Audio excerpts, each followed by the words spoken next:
All right, welcome to the Hurtful Truth podcast. My name is Blake Phillips. This is my very, very welcome guest, Jeff Lundeen. I met him through Garrett Campbell, which if you haven't watched the second episode of the Hurtful Truth podcast, it was incredible. And he goes by @StrongJawSales, as he should, on Twitter. So, well, I guess introduce yourself, man. I always have everyone say, "Why should we listen to you?" That's basically the question.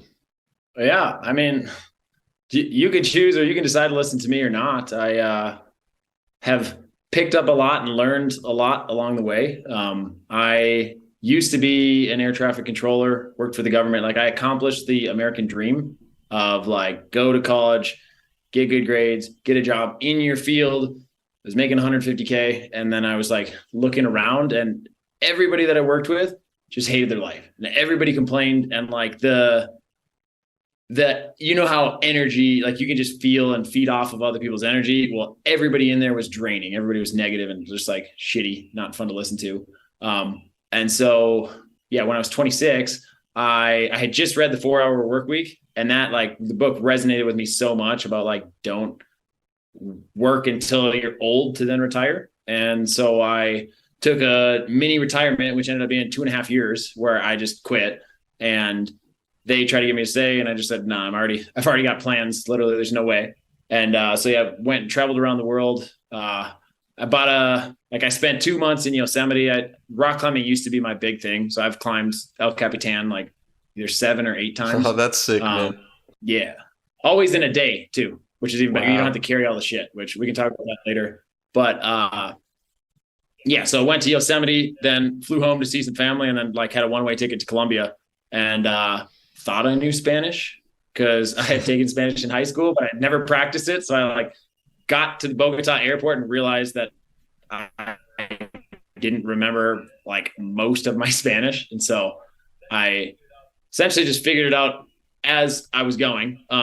Traveled around, like hit basically all the countries in South America other than Brazil. Flew back home to the States for a little bit, did some more rock climbing, went up, like lived out of a vehicle for a while, and then ended up going to Asia to actually like study meditation with some monks.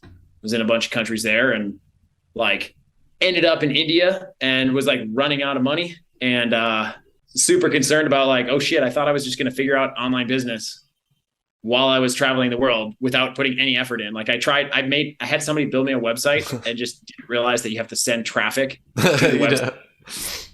So I built a website, and then I was like, oh, well, nobody's going there. Now what do I do? And yeah, the website was terrible anyway.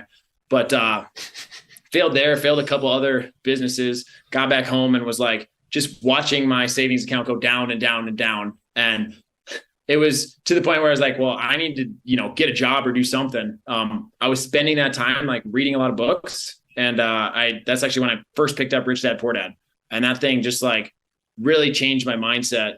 I was actually asked earlier today that those are the two most influential books. So it's like 4 Hour Work Week and then Rich Dad Poor Dad helped me understand how the money game is played. And I was like, all right, I'm going to play the money game for the next 3 years, figure it out. And, after that 3 years, then reassess and see if I actually want to do that or not. Yeah, man. What's crazy is you brought up 4 Hour Work Week. The first episode we ever did was with this guy named Jamie Brown. And he actually brought up that was the book he read, 4 Hour Work Week. It was the book he read that made him quit his job. And now he's financially free as well. So that's really crazy you brought that up. I've never read it, but I want to. Yeah, I highly recommend it. I mean, if you're the type of person like me that you're okay with just picking up a couple concepts, take what you like, leave what you don't, that book has so much gold in it. And it's just like, it starts by asking questions. It starts by asking like, why do we believe in this work 9 to 5 until we're 65 years old to then enjoy life? And it was like, that spoke to me so much. I was like, it's never made any sense to me, and I was on track. I could retire when I turned 49 with air traffic control just because of how the government has it set up. But I was like, there's no way in hell I can make it 20 more years here. I don't want to be retired at 49. I want to be retired whenever I want. But, obviously, at the same time, I want to keep working. I don't want to retire at all, I think, personally. What about you? Yeah, I think if you retire, you die. Like Maybe not literally, but kind of. I know a lot of people who shortly after they retired at, 56 years old was the mandatory age for air traffic controllers, and they died shortly after that. I think that humans are designed to have purpose, and I think that if your work is actually impactful and you like doing it, then you don't want to retire. Like for me right now, I woke up this morning at like 3:30 in the morning, like jacked and like ready to start the day. Like no alarm, just like I've got so many things I want to do and I'm excited to do versus waking up in the morning and being like, oh shit, I have to go to work. I have to do this. And ultimately, you probably know as well, like there's nothing that we have to do. It's always people are choosing to do things and they don't realize that it's actually a choice, which is a whole interesting concept. I was going to ask you, you might have already said it, but what really got you? I know you read the book, but what really introduced you to the high ticket sales area in the first place? Yeah. So first, I guess I left it off at the end. After I read Rich Dad Poor Dad, I kept seeing learn sales, learn sales, learn sales. And so I like went on KSL, is Utah's version of Craigslist. I went on there and looked for sales jobs. And I found a door-to-door solar offer and did not want to do door-to-door, but I took the interview. I liked the people that were there. What year was that, man, if you don't mind me asking? Went all in on it. 2018. How old were you right then? So I guess 5 years ago now. 29. Does that sound right? Wow, bro, you do not look. I think it was 29. You look so young, man. Like, I'm not just saying that. That's crazy. So that blows my mind. Since you kind of everybody who's in the high ticket space is about 22, it seems like. Yeah, it's that healthy lifestyle, man. I think that most of these people in money Twitter and high ticket sales, most of them are very healthy. I've noticed mentally, physically, which is why I guess that's a good segue to the next topic that we had on there, which was healthiest habits to develop. So for you, what are the healthiest habits you've developed? I mean, I think that exercise is probably the foundation of everything. Like I've always, from a young age, I saw my parents exercising. They're still fit. They still go walking all the time. So I think that that's one that literally everyone can do and knows they should do more. And so that's just, to me, a no-brainer. I picked up meditation as I was listening to Tim Ferriss's podcast. 80% or maybe even more of these people that he was interviewing who were highly successful all had a meditation practice. And so I was like, okay, well, can't hurt to try, right? And so I downloaded, I think Headspace was the app, and started a meditation thing, and then ended up buying it. And I used that for, I don't even know how long. At one point I had like a 6-month streak of every day 20 minutes of meditation. And so yeah, I would say exercise, meditation. What else? The newest one that I think is super important that I'm really driving into all my coaching students' head is that I do what I say I'm going to do, always, no matter what. Like I just keep my word, and I think that kind of goes into some more mindset than actually like health related aspect. But I really think that mental health is like the most under talked about, especially for men, most under talked about like category of health that people are just neglecting. So the two things there, obviously meditation. The other one is just conscious breathing. So whether it's like doing Wim Hof breathing, whether it's doing like 4, 7, 8 or box breathing, like I found that these things are just basically as close as you can get to a psychedelic experience are, between meditation or conscious breathing. Yeah, naturally. Yeah, man. There was this guy named Joel Angel. I don't know if you've ever seen him, but he's really cool. He's hopped in my spaces, and that's how we met. And that dude said he calls it mental fitness instead of mental health, because it just puts more obligation for you to actually take responsibility for it. Yeah. Instead of just like thinking, oh, I was born unhealthy or something. You have to actually train yourself, train your mind every day. And that's what that tweet thread you were talking about earlier off camera was about. It was about actually programming your mind to think a certain way that's beneficial to your life. And I learned that over just life experience, different books I had read, like The Secret and Russ's book, which I talked about with Garrett a lot. Have you ever read Russ's book? Russ, are you talking about the rapper? Yeah.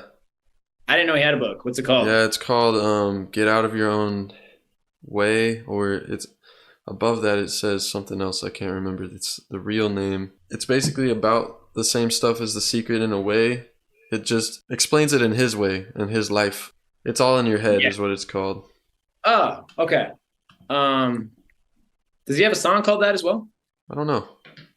I don't remember. I used to listen to him like before he had extremely blown up. He was still kind of like smaller, but he was like 200,000 or something was his biggest. And I was in high school listening to his music, and I loved it. And I respect him because he does it all. The engineering, the artistry, and the production, which I actually do all that stuff too personally. I don't know if you've ever known that, but I'm a musician. That's why I have this microphone in the first place. That was one of the most impactful books, honestly. I remember I never read books really, other than maybe a couple in the past before that. And I was in college at University of Central Oklahoma, and it was my third year in college. I ended up dropping out that year. I remember I went there and like saw that book in the store, and I was like, I have to get it. So I got it, and I read it in a day, and I never read. So he made it pretty easily digestible. That book was incredible. He's talking about how it's only delusion until it isn't delusion anymore. So he's saying, put it in your head, make it happen. He says, put things into the now instead of the future.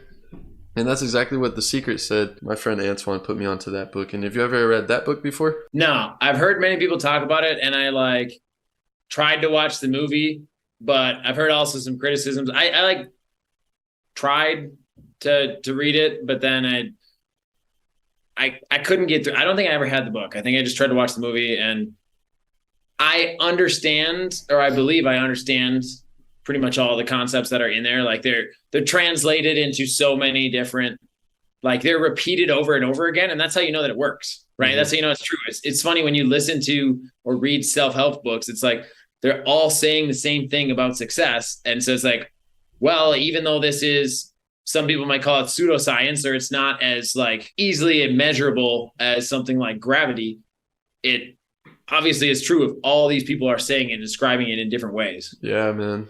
It was life-changing, even though I had already kind of known just through my life that being positive was causing my life to be better in a lot of ways. Just being positive makes you less anxious and nervous. And whenever you're nervous, you're going to make wrong decisions a lot because you're just so stressed out about stuff. One of my quotes is, prepare for the worst, expect the best, because it makes life better. You're prepared in case something does go wrong, but you just have a good attitude about stuff, and it just leaves more room for miracles in my experience. So that's what that book was really telling me. It gave me more detailed ways of doing it, though. That's when I learned speech, like stop saying I will, say I am, stuff like that. And that's why I wrote that in that tweet, because that's one of the reasons. I just realized everything I was saying was subconsciously circling in my mind every day. What do you have to say about subconscious and conscious thoughts? Yeah, so ever since I started diving into the subconscious or the unconscious mind, it was actually while I was in Asia. It was right when I discovered NLP. And I just realized that, like, first off, NLP is probably one of the most useful models to look at the world. And there's so much depth in it. Like, there's so many different arms or facets or whatever the case is. But yeah, what was the question again? Just what do you think about subconscious and conscious thoughts in general? Yeah, so I have had my unconscious mind just deliver ideas to me or deliver things to me that I was just like, whoa. It was like, did that come from God? Or like, what just happened there? And I believe that programming my subconscious mind to do what I want me to do or my character to do is the way to get the result. Like, everything is running in the background by the unconscious mind. It's like, the example I always give is, you always put the same shoe on first. You run a program that's like pre-programmed on how to put your shoes on. And it's always the left one that I put on first. And you tie your shoelace, it's just running a program. You're not even thinking about it. So it's these shortcuts to save your conscious mind. So that way your conscious mind can focus on, threat detection and looking around and things like that. And so, it's at the end of the day, we have all the same equipment that the earliest humans had, right? Who are hunters and gatherers. And we, the world has changed so much around us with technology that like we definitely weren't, evolved to sit on our ass all day. And the whole point of like why people are so pessimistic is because pessimists survive. Pessimists were like, oh, that noise over there, it might be a bear. I should not go investigate that. So I mean, I think the unconscious or the subconscious just runs us. And my experience at I did a 10-day meditation retreat a couple times. I think, were we talking about Vipassana last week? I think so. Oh, yeah. It was a meditation thing, or was that something else? Yeah, Vipassana is a 10-day silent meditation retreat. It's completely free. After you're done, you can pay for it if you want. But sitting for 10 hours of meditation, 10 days straight, you have so many things that you haven't dealt with just come up and just like smack you in the face. It's like, ooh, now I'm dealing with this right now. And I believe that's the subconscious mind. You had that running in the background forever and you suppressed it or you never dealt with it. That's an interesting thing to talk about, because I remember I would lash out all of a sudden on my parents or something. I'd just be mad out of nowhere, just pissed off and like rude. And then all of a sudden it would just hit me that I was like upset about something else that had happened. So yeah, that's exactly true. Really, one of the most important questions I could ask you is, how did you get your jaw to look like that? It's all natural. As far as I know, I didn't do anything. Just you don't do jaw exercises? No. That's a lot of gum. Nope. Do you chew gum?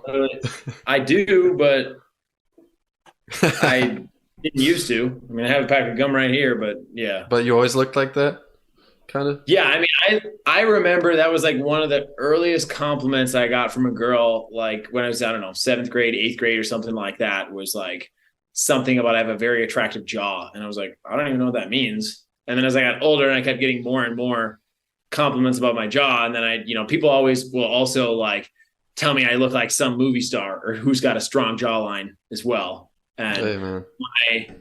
my nickname at work, everybody gets nicknames, they're talking shit. One of them was Joffrey, or the other one's Jeff the Jawbone, because just playing on just sitting basically bored 90% of the time, panicking 10% of the time was how that job worked. So yeah, all natural. Everything about me is all natural. I don't have any piercings or tattoos or anything like that. That's crazy. I was going to ask a really good question, though, that I think a lot of people have. It's like, how do you even develop a healthy habit in the first place? I don't know. I think you just do it. Like, you realize that where you are now is the sum of all your habits. Essentially, you are your habits. And so if you are dissatisfied with what you have now, then you start introducing the thing that you want to do. I think it's super useful to associate or hang around with people who have that habit, right? So that's normal. So like money Twitter is so awesome, where everybody's like, yeah, 10K per month is poverty. Like you're broke if you're only making 10K per month on money Twitter. Like if you've been around for a little bit of time, and in general, it's like that's once you figure out how business works, that's minimum wage. And so that's an example of just like elevating your standards. I think that a lot of habits are your standards. And then an interesting exercise, I had a really cool conversation with a guy when I was in Thailand, and he was talking about unlearning things. Yeah. So we have all these habits that are programmed into us, and then just questioning like, does this thing serve me? And then realizing like, because I used to like in high school, I self-proclaimed that I was addicted to Mountain Dew. I would drink like at least 20 ounces of Mountain Dew a day, probably more, usually more. I was on the soccer team, and I would be drinking Mountain Dew in a water bottle. That's horrible for you, bro. How did you survive? I don't know. That's got like the most sugar out of all the sodas, I think. Yeah. No, I think that if you think about it, the body is so adaptable. Like, how do people survive smoking 2 packs of cigarettes a day? Yeah, damn. It's just the body is incredible. And whereas if you or I were to go smoke one, we'd be like coughing like crazy and like, oh my God, how can people do this? But it's just, I think it's the same thing that, like people's alcohol tolerance and things like that. The human body's so adaptable. That is But true. That is true. Whenever you said unlearning, it kind of reminded me about how there's a lot of sales jobs that won't even hire people that have been closing for a long time that are incredibly good at it, but they won't even hire them. They want the new fresh dude that like has almost no experience, but he's hungry. So like I was gonna say, what do you have to say about all that? You have a lot of experience in this sales space. So why do you think that is? that people don't want experience. Well, sometimes these companies just go for the guy that's fresh instead. And I know I'll start it off, it's really because they want these people to unlearn all those skills that they might have got from certain places. But I don't know how to word that correctly. So Yeah. Well, everything is programming. I think we both agree that there's programming all around us. We're programmed everywhere that a salesman is like a used car salesman. It's sleazy, right? So if you were trained under the old school, under like the Grant Cardones, who's Grant Cardone isn't even a sales guy, he's a marketer. But if you're trained under the people who have these old school used car tactics, then you're going to have to unlearn all this unethical stuff. And it's way easier to start with a clean slate and indoctrinate people the right way. I learned something really interesting. Like, I've been saying the word indoctrination a lot lately. And I learned that the most important part of like a course or a coaching program is the indoctrination sequence, is how you get people to be super excited about what they just paid a lot of money for and get them fully on board. So Tej Dosa, I don't know if you know him. If you don't, you should check him out.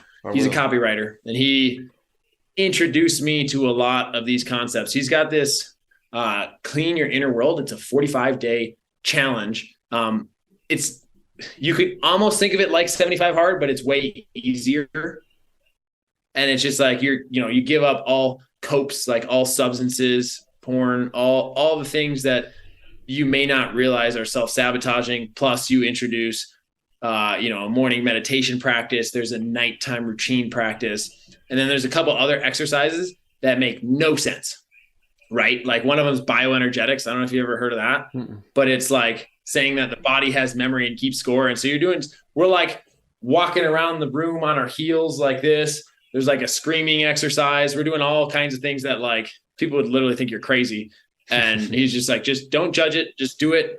Commit for the full 45 days. But his indoctrination sequence for this, like the onboarding week, was like, it was more like a blog post than an email, but you would read per day, there would be something to read. And it gets you into the why and shows you how important it is to fully commit and to stay on track. And so like my girlfriend and I had no problem completing it the first time through when we did the onboarding sequence and process. And then we tried to do it again, but I didn't go through the onboarding, and I didn't have this strong commitment, and I wasn't all in. And then I slipped up and like fell off the path. Wow. That brings up, you said indoctrination. I've been saying that too. Speaking of indoctrination, how do you feel about the public school system and college? How do you feel? It is an indoctrination system. So could you say that again? I'm building an education company. It's the only problem about traveling the world and living in developing countries is the internet sometimes is dog shit. It's a good problem to have, man. Yeah, right? I mean, damn. I'd rather have no internet and just go live life. But, you got to make some money. Right. Yeah. Make a bag and then go, like J.K. Molina was saying, make a bunch of money and then have the freedom to turn off the internet for good. Have systems in place so you have a team that can run your business or sell your business or whatever the case is. But what were you saying about the indoctrination thing? Yeah. So the school system is absolutely an indoctrination center. And my belief is that an indoctrination center created, probably by I don't even know, what's the richest family, the Rockefellers or whatever, to train people to work in factories. And we just don't live in that world anymore. And the school system hasn't changed. But first off, we're indoctrinating people through commercials and media that most important meal of the day is breakfast and that they should eat sugar. And then when the boys can't focus, or first off, then you got to sit in a room, sit down for the whole day. You got to raise your hand to go to the bathroom. Anytime that you're creative and want to think outside of the rules, you're like disciplined. Yeah. And then boys who get fed sugar, who can't focus, then they give them meth called, then they say they have ADHD and they give them Adderall, which is meth. Yeah. And so, very much indoctrination. It's really interesting to see too, that like all the universities have turned into echo chambers with the same political opinion. And they I know personally 2 university professors, and one of them I was telling this, and he's like, no, the reason that we all have this opinion is because we're smarter. We're more educated. I was like, yeah, exactly. I was like, okay, so could you be wrong? And, he wouldn't possibly accept that he could be wrong.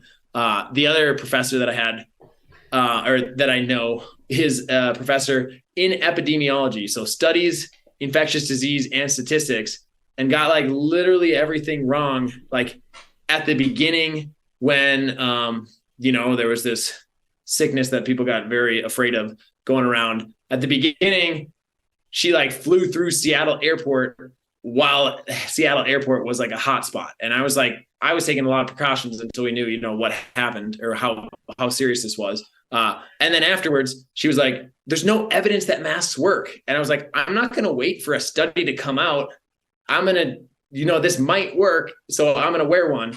And then later on, when mandates came out, now all of a sudden she's like, okay, now there's evidence. You have to wear a mask everywhere. And I'm like, you're too late. It was already after, I had got antibodies and realized that like, I got sick for, I don't know if you did at all, but I got sick for like 30 hours. And it was not as bad as some other flus that I've gotten. For me, it was like a joke. And I was like, we're shutting the world down for this? And I guess that's a tangent. But coming back to the education system, it's my sister's a teacher, and they have to teach the lowest common denominator, and they have to teach to the test in order to get funding. And so there's very little learning that goes on. It's like obedience school. It's like teaching people to comply. Bro, there's a lot to say about everything you just said. Let me say, let's go to, I don't want to say the magic word. Let's go to the pandemic. You can get banned on YouTube. Yeah, the pandemic. Yeah, man, I didn't believe it from the beginning, but at the same time, I didn't really know at some points. I was like, I don't know. So I was wearing it a little bit, but then I don't know. If we all had to wear a mask every day to survive, the world is over. So I don't know. I feel like there's a lot to say about it. There's so much about that whole pandemic that is very touchy. But yeah, it's what's really interesting. What I want to learn is the market. So if you know about marketing, you could just see all the marketing tactics that were used. And that's what I thought was so.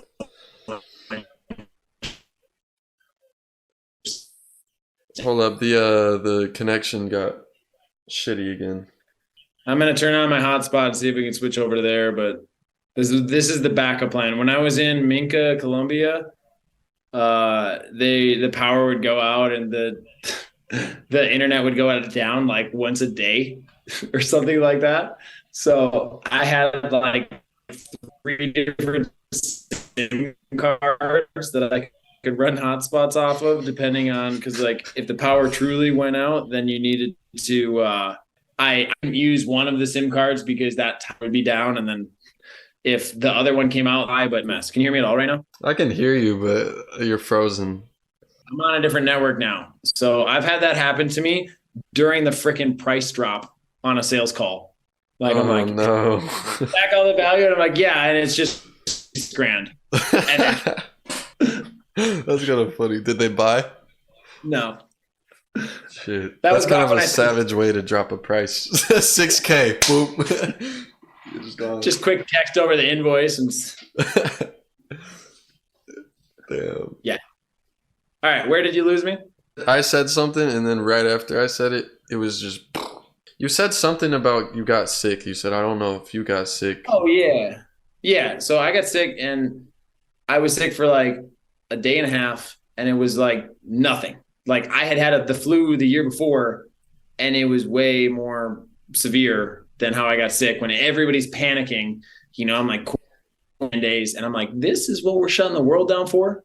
I mean, granted, like I, was listening to Joe Rogan and other people who were talking about making your body more healthy. Like it was so weird to me that conversation wasn't everywhere of like, how do you make your immune system stronger? Instead, it was, just fear essentially. And so I was like, every day in the morning, I would take my shirt off with my cup of coffee and sit in the sun and just cook in the sun for like 20 minutes until like basically I was sweating. And, that's the best way to absorb vitamin D. And probably the morning sun is, the least likely to burn you, I would imagine, and just better all around. Yeah. But yeah, I was doing that, and I can't even remember what else, but it's crazy, man. You really got to see where people got their information from over those 2 years, because it was like two different worlds. That's true. At least like how people's actions were. And like, there's so much fear and there's so many like mandates and stuff like that. And it was a mess. It was, especially after getting it and then having antibodies. Like I got tested and I had antibodies. And so I was like, okay, now I'm good, And so I just had like zero cares in the world. And somehow people forgot that your body, when you fight off a virus, then you are now, you're not going to get it. Somehow people it got into this trusting the science part instead of asking questions, which, my understanding of the scientific method is you continue to ask questions. Yeah, very true.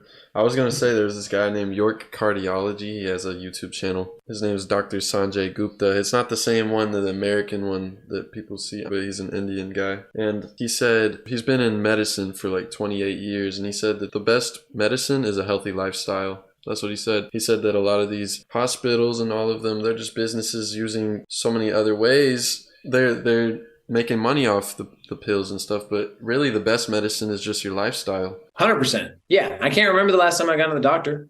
Yeah, I don't like going. Actually, I got like a mole removed or something like that was on my back. I'm trying to think. I go to the dentist, but otherwise I'm just healthy. It's crazy. I have like white teeth and I don't even like have to do too. I feel like the best way, it's not like brushing constantly. It's really just obviously good toothpaste is helpful. Stuff like that, and a good toothbrush. But I'm just saying, other than that, it's mostly I've noticed is food. It's the food and drinks that you consume that actually affect the color of your teeth more than anything. I don't use whitening strips or anything. Yeah. Pretty interesting. I didn't know that for a long time. There's so many things that we don't know. I mean, like, I feel like we know a lot and have. I was using the Matrix analogy long before Andrew Tate came to the scene. It's so accurate as far as how programmed people are and how unwilling people are to step out of the 9-to-5 world and the conventional thought and to like ask questions and ask people like why they do something a certain way. Yeah, it's a fabricated world, bro. It's exactly what it is. It's a fabricated world. There's a really good story about this that this girl who's like 6 years old is learning to cook a ham from her mom, and mom cuts off both ends of the ham and then puts it in the oven. And the little girl, why are you cutting off both ends of the ham? Like, that's good meat that we can eat. She's like, I don't know. That's what my mom always did. And so they call her mom and they say, hey, when you taught me to make the ham, why do we cut off both of the ends? And she's like, actually, I don't know. That's what my mom always did. And luckily the grandma was still alive. So they call her up and they're like, hey, why did you teach me to cut off the ham on both sides or cut off the two ends of the ham? And she's like, oh, that way it would fit into the pan. Wow. That's a good metaphor for it. Right? I love it. It's so true. It's just everyone just does it because they're told to. And that comes back to the indoctrination. They don't want you to ask why you're doing anything. And I've worked at companies that they had everyone there indoctrinated to just do what they said to do and not ask, why do you do it? And I was like the only guy there, other than my other friend that lives with me and that I've known forever. Oh, we're the only people asking, like, why? Why do I do this? Why do I do that? And it's like I would find a better way to do it, and they'd be like, "No, you're supposed to do it like this." But I'm like, they don't want you to ask why, man. That's all I got to say about that. No. Also, really interesting that translates directly to sales. Whenever you ask somebody why, they're always going to defend it. And so if you want them to not defend it, you have to ask like, how come? Or like you have to ask a how or a what question, because when we were growing up in every single culture, in every single language, you do something bad and your parent screams, why? Why did you? Wow. And so it's like a program defense mechanism that when I want somebody to agree with my rationale, I'll ask them why. So for example, yeah, just curious, why did you get on the call with me today? Wow. And they're going to say themselves. And then also when I ask them at the end, post pitch before the price drop, I'll ask them, do you feel like this could work for you? And when they say, yeah, I'll say, oh, cool. But just out of curiosity, like, why do you feel like it'll work? And then they just re-summarize the pitch in their own words, further selling themselves. And then we just drop price. Bro, that's that is some crazy shit, man. I like that one. Yeah, it's super simple. That's You'll like see a it now. sly little trick. Whatever the topic is, if you ask why, they're going to defend it. That makes complete sense. If you ask a why question of something that you want them to defend, then you're good. But if you ask a why question, like, why don't you want to buy this? They're going to come up with reasons. Wow. Why they don't. But if they say how come, it's not like that. It would be better probably to use a what question. Be like, so just out of curiosity, like what makes you feel like this isn't the right fit for you? You know, and even still, they're going to tell you a reason, right? But now you can at least overcome it. But just why, I guess, is good to get the honest answer. So that way you can then use that as feedback for your next pitch. Like if you know you're not closing, then you can put that in your back pocket and understand, okay, now I have better market research. But yeah, it's super interesting. Like I also ask people after they close, one of the questions like on my onboarding form is, why did you choose to work with me? Because it further, like, why did you choose to pay me a bunch of money? Basically, it further gets them to explain their reason and justify their reason of why they worked with me. Plus it gives me marketing content of, okay, now I know what is resonating with people. Like people love to see that it is possible to work less than 40 hours a week and make easily over 20K. You know, most people's goal is 10K, but it's easily possible to take less than 6 calls a day, make over 10 grand and travel the world while you're doing it. Like you can literally That's ridiculous, man. That's ridiculous because I've already replaced my income from my 9 to 5 and it's not even a lot of money, but it's like, it's more than, I got paid more in that last week than I usually do at my job when I was working like 27 hours, but I only had to work, you know, probably 5 if you really think about the hour. Not even that much whenever you add up the amount of calls. I didn't really have to do too much, you know. It was free. It was freedom. So I am grateful. The closing Bible community is definitely top notch for sure. But that brought me into the, you know, whenever you say why, it just triggers their defense mechanism in a way, because you said that the parent was like, why do you do that? That brings up personal trauma and how a lot of things can just trigger their mind in ways. And you'll see it with your friends or whoever else. There's certain things you'll say to them that will just set them off a little bit. Yeah, so what do you have to say about the personal trauma stuff? You know, this is one that I'm still like understanding and learning about, because I had like an amazing childhood, 2 loving parents. I could not have been raised better, and I have been actively looking for trauma or for things that, you know, have created belief. Like my mom was very frugal, and so I had some money beliefs that, you know, I listen daily to something that programs me to talk about money being abundant and that I attract money easily and things like that. You said your parents taught you that, you said? Not to do that. No, my parents are very unaware, but they taught me that like, if I left the light on upstairs, I had to walk up the stairs and go turn the light off because that wastes electricity and electricity costs money, right? Money doesn't grow on trees. And just in general, they were very, you know, if you've ever read The Millionaire Next Door, that's totally them. Like super like not interested in material things. Like all the gifts I ever got were very practical things. You know, all the cars I owned have been like older cars that get you to point A to point B, but aren't, you know, nothing flashy, nothing fancy, anything like that. And like my mom looks at me, I'm wearing Lululemon pants right now. And my mom looks at me like, you spent $130 on a pair of pants? And I'm like, yeah. And I love them and I look sharp in them and they're going to last a long time. And she just doesn't even get that. Right. And so like I've learned where I like to spend my money, but that was something that was definitely programmed into me is, you know, I started first earning money, I think when I was 11 years old. I was a soccer referee and a baseball umpire. Like I worked from a very young age and like understood the value of money, but there was still the programming that it was scarce. As far as trauma, I'm trying to think of like, I think I asked my parents when we tried to go through, and I couldn't even really pull out anything really specific. I did have this belief though, like maybe trauma and beliefs become the same thing. I'm not really sure. I had this belief from 8th grade art class.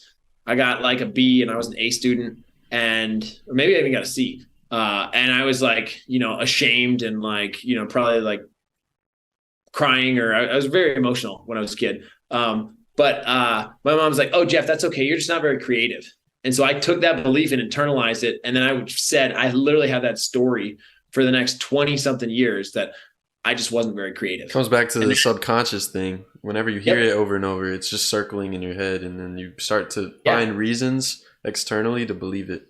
Exactly. And that was my story. And I actually had to work with a coach, or I chose to work with a coach with NLP to rewrite that belief.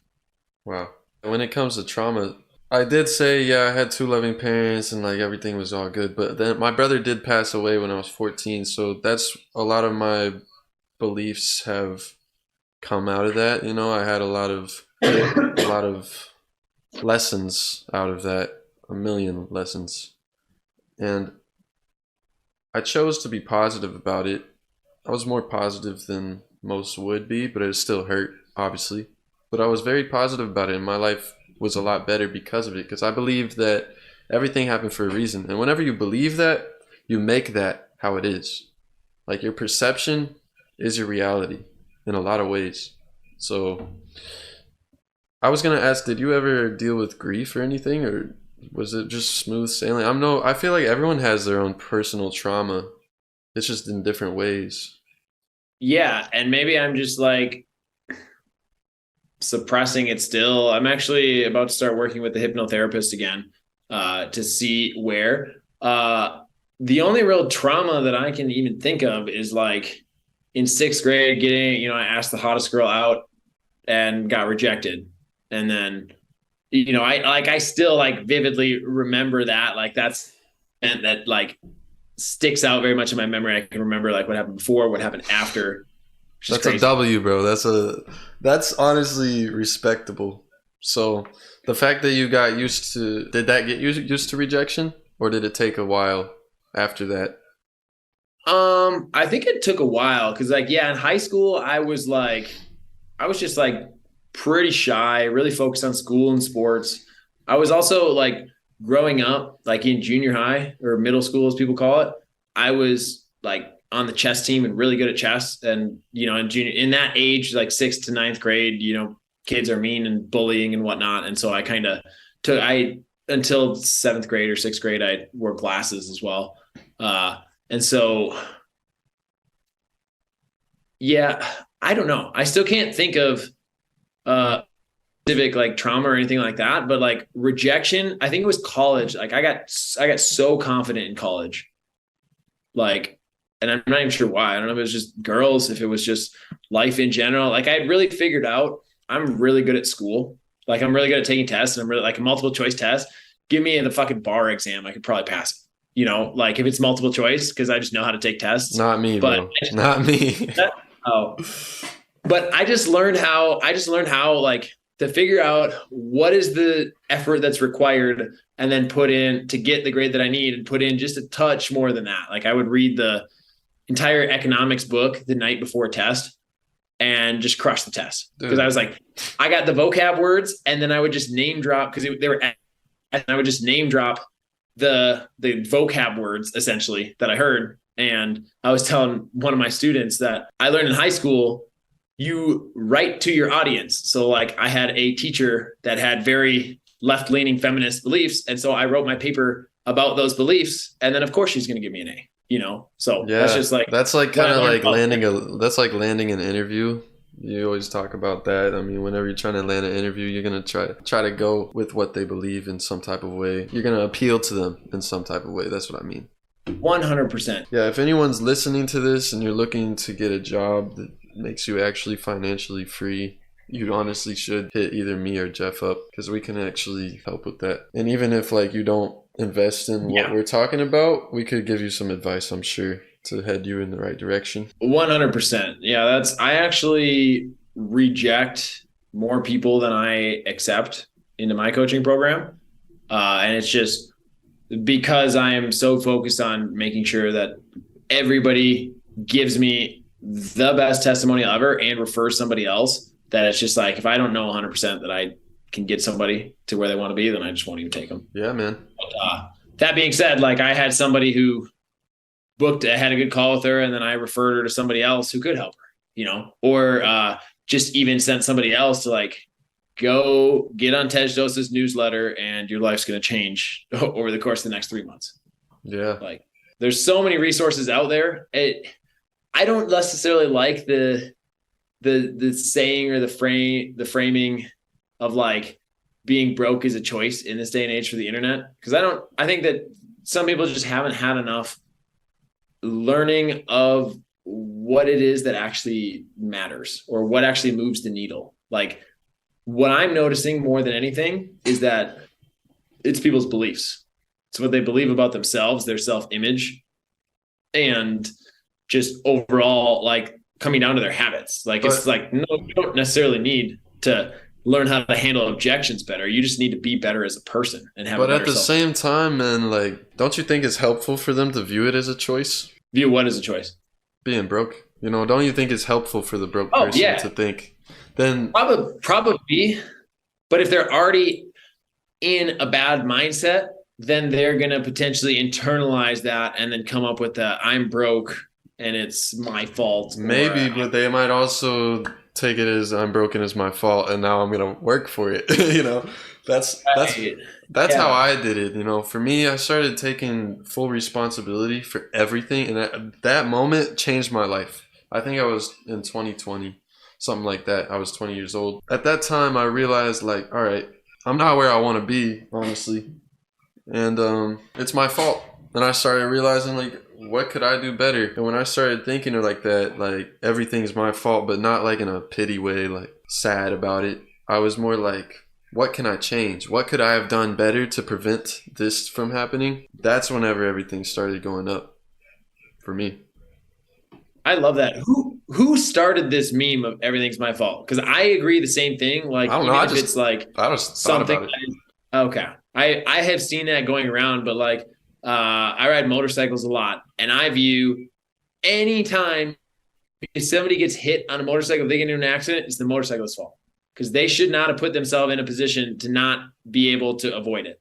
You know, like they should not have been able to let somebody hit them, if that makes sense. Or like I take responsibility when somebody doesn't close on my call. I had just recently sent somebody an email. I'm like, hey man, I'm really sorry. What you were telling me is you didn't care about the income side of things. You cared about the notoriety of like publishing books on Amazon. But I realized if I would have shown you the clear ROI here and how much money you could make, there's no way you could have said that the investment was too expensive. So I'm really sorry. You know, I just like own it. And then I actually should probably send him an ROI calculator that I made on a spreadsheet and just be like, the only reason you wouldn't do this is if you don't think that you can follow the steps and put 30 hours of work in, you know? Yeah, that's a great way. See, that's the thing is start seeing everything in your life instead of blaming everything on something else. Yes, not everything is your fault, right? Obviously, all these people out here, you know, they're in environments that taught them wrong. So I get it. I saw one girl one time in a short form video I was watching. She was talking about You don't blame the plant for not being in a sunny spot, right? But that's the thing, is we have legs. That's the thing, is we can move around, and you position yourself, and whenever you position yourself correctly, you're gonna grow better. So you got to take responsibility. Where did you put yourself? You create your own luck. I would say, have you read the book How to Fail at Anything and Still Win Big by Scott Adams? No, I haven't. So that thing is fire. There's so many good concepts in there. He's the creator of Dilbert, the comic book. He is I think that you probably heard that I was telling people, as soon as you get hired somewhere, start applying somewhere else because you can find a better role. And I learned that from his book, but he talked about like getting lucky. Put yourself in a position to get lucky and just keep putting yourself in a position to get lucky over and over and over again. And then you're going to get lucky. Right.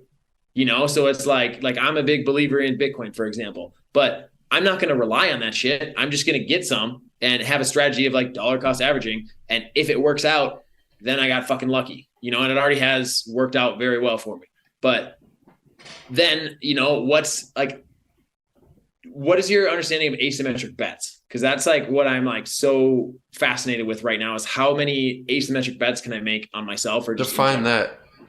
Yeah. So it's a bet that has limited, you can't lose very much, but you can gain a lot.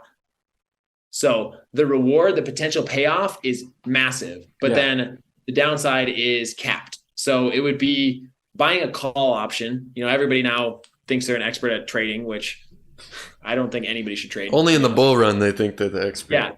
Yeah, exactly. But it's like buying a call option is a good way to think of it. Another good example of an asymmetric bet or good asymmetric opportunity is going on many first dates, right? Because you don't lose or invest very much, but you could find your life partner or your wife or somebody like that, and talking to strangers in general. Like there's so many of them, but I'm asking myself continuously, like, how can I make more asymmetric bets? So my executive assistant, who I was talking about earlier, I told him 2 hours a day, I want you to just play GPT, and I'm going to have you code me a SaaS with ChatGPT, this year. Explain for the people that don't know what the hell that is. Not only ChatGPT, we already know what that is. Don't go into that, but the SaaS. Yeah. So software as a service. This is probably one of the best business models. It's something you guys all have these softwares on your phone that are recurring charges that you're probably never going to cancel or you don't cancel very often. If it's something that brings you value, like Calendly is an app that I have a lot of my calendars on, that I can send somebody a link. They can find a time that I'm available that works for them. I pay them over $100 a year and I'm probably never going to cancel it. There's all these different apps. So it's software as a service. And especially if your service is helping business owners make money, then it's a no-brainer. You cut out when you said more money, so I'm just going to say he said more money. Yeah. If you're helping business owners make more money or save them time, it's a no-brainer for them. And so like my SaaS is going to be like combining AI with Twitter DMs and having like Huges to hook it up and tell the AI who you want to target, and it sends cold DMs. And then when they respond, not only do you get a response, but then you feed it all the data so it can actually set somebody for an appointment. You could probably even have it close a deal over text. What the hell? So imagine, how much you can sell a system for. I'm just like, you tell me who you want to target, and I will just get this thing to set you appointments, and it'll warm them up too in this process and extract information. But how do you this is what I always get confused about with the SaaS. It's like, why couldn't they just go to that service? Is it just because they don't know about the service you're using? Or is it that you're saving them time and you find a way to position yourself in a way that they need you to run the service? What software service are you talking about? So let's say in this situation with yours, where do you come in when they couldn't just go buy that service the software itself and just do that themselves? Where do you come in? Are you doing something like you're prompting it? Building the SaaS. Or you would build is the thing. I'm going to own the app. Oh, that's cool. Yeah. You're doing that? It's monthly recurring revenue. You're doing that I right now? mean, I'm in the process. So Wow. yeah, I speak into existence. So yes, I'm having my executive assistant code me a SaaS through Chat GPT. Should I take To this out of the podcast so no one can? Doesn't matter. Nobody's gonna out execute me. You can try ideas. Everybody says, oh, it's the idea that I need. I need a better idea, but no, you need better execution. I've had That's so true. many good ideas. Yep. Yep. I always say it's your idea is nothing without execution. Like honestly, execution is all that matters. Because you might have, like, whenever someone does something to you and then they go, but well, this happened, but well, that, you know what I mean? It's like, but still, you still did the thing to me. It doesn't matter what the situation was, it still happened. Yeah. It's kind of the same thing. Execution definitely matters. You can have all the ideas in the world, but if you never did anything about it, it doesn't matter. Yeah, that's what your thread when you're talking, your pin thread when you're talking about actions. I liked how you said that your actions are what sum up you in the physical world. Like it doesn't matter how much Alex Hermosi you watch or insert any influencer. If you don't actually do the thing, it doesn't matter. And so Yeah. like I wonder if Isaiah is still in here. Yes, he is. He's one of my one-on-one clients. And within like a week of working with him, I got him to start doing 150 outbound dials because Wow. it's like, this is how you're going to get good is by actually doing it, having people hang up on you, having people, you know, you're not getting the set. And I'm like, you're probably not going to make a bunch of money here, but it doesn't matter. You're going to get good here. And the longer you master this skill of getting good here and taking action, and then we, review the calls or do whatever. So now we have a positive feedback loop where taking action, getting feedback, take better action, get better feedback, and then it's just going to continue like that. You know what's funny is like every time I'm talking to people on these podcasts, I feel like we're always like-minded people. So I always will write something down and they'll say the exact thing I wrote down. Like I said, I have a tweet draft that says exactly the chamber. You said the echo chamber earlier, and then I had it right under that. I wrote feedback loop because I was going to talk about those two things and what they are, and you just use them. So define what a feedback loop is and what a echo chamber is. They're the same thing, but define what it is. Yeah. So I'm really obsessed with the positive feedback loops. There can also be negative feedback loops, but a positive feedback loop is where when you do an action, the resulting experience or result then allows you to take another action that you might not have been able to before, and it makes it more fun. And then doing this next action then again allows things to either be easier, make them more fun. The best analogy that I can give is you're playing a video game, but view life as a video. And so you start off with a weak character, no experience, and no gear. As you go out and you complete quests and you level up your character, you get better gear, you get to go do better quests. The game becomes more fun. And as the game becomes more fun, you're getting better quests, you're gaining more experience, which then levels you up even more, which then opens up new quests that you couldn't have possibly done when you were a beginning character. And so it's this beautiful feedback loop. Yeah, man. That's so true. I actually have a TikTok I had made a long time ago, and it says, life is all about progression. It's like a video game. I actually said that. In a video game, whenever you got everything that you ever wanted, right? You quit the game because it was boring. It's like you got to have a challenge. You got to have some type of progression in your life. And that's why I get my happiness from progression. I stopped getting it from the thing.